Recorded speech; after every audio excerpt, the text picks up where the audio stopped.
ከአዲስ አበባ በ387 ኪሎ ሜትር ከክልሉ ዋና ከተማ ባህር ዳር ደግሞ በ175 ኪሎ ሜትር ትርቃለች። ከተማዋ የምትገኘው በሰሜን ምዕራብ ኢትዮጵያ በአማራ ብሔራዊ ክልላዊ መንግስት በምዕራብ ጎጃም ዞን በጃቢ ጠናን ወረዳ ነው። የቀድሞዋ ወጀት ያሁኗ ፍኖተ ሰላም። የፍኖተ ሰላም ከተማ የተቆረቆረችው በ1933 ዓመተ ምህረት ነው።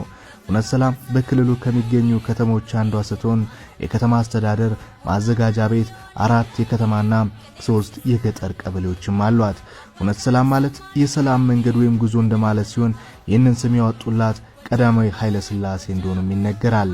ጃንሆይ ከጣሊያን ጦርነት በኋላ በስደት ወደ ኢትዮጵያ ሲመለሱ አሁን ፍኖተ ሰላም ያለችበት ቦታ ላይ ከአጃቢዎቻቸው ጋር እረፍት ያደርጋሉ።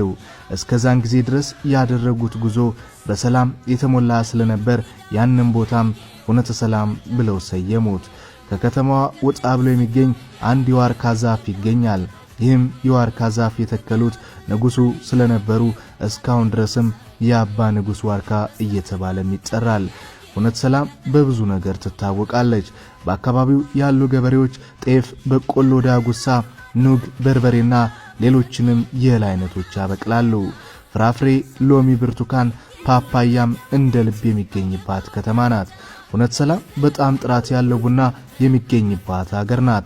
የባከል ቡና በጣም ይታወቃል። በከተማዋ ወጣ ብሎ የገራይ ውሃ ግድብ ስለሚገኝ በተለይ በጾም ጊዜ እጅ የሚያስቆረጥ ማሳም ይገኛል።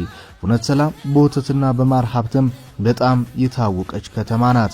በከተማዋ አንድ የሁለተኛ ደረጃና አንድ የመሰናዶ ትምህርት ቤት እንዲሁም አንድ የመምህራን ማሰልጠኛ ኮሌጅ ይገኛል። የቀድሞዋ ወጀት ያሁኗ ፍኖተ ሰላም